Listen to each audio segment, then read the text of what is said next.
તો ગુજરાતમાં કોરોનાના કેસ 200 પાર પહોંચી ગયા છે।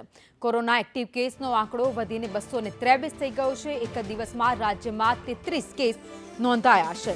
તો ગુજરાતમાં પણ હવે કોરોના કેસમાં સતત વધારો થતો જોવા મળી રહ્યો છે। એક જ દિવસમાં કેસ 33 નોંધાયા છે, તો આંકડો 200 પાર રાજ્યમાં પહોંચી ગયો છે અને કુલ 223 કેસ અત્યાર સુધીમાં નોંધાયા છે।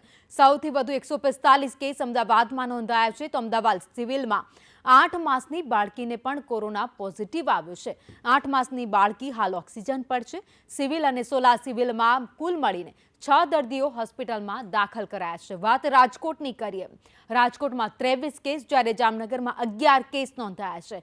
સુરતમાં 9, ભાવનગરમાં 7 કેસ નોંધાયા છે, તો કચ્છ અને મહેસાણામાં 6 કેસ હાલમાં નોંધાયા છે। ગાંધીનગરમાં 5 કેસ નોંધાયા છે, બનાસકાંઠા ભાવનગરમાં પણ અને સાથે ખેડામાં પણ 2 કેસ નોંધાયા છે, તો જૂનાગઢ, પાટણ, સાબરકાંઠા અને વલસાડમાં 1 કેસ નોંધાયો છે।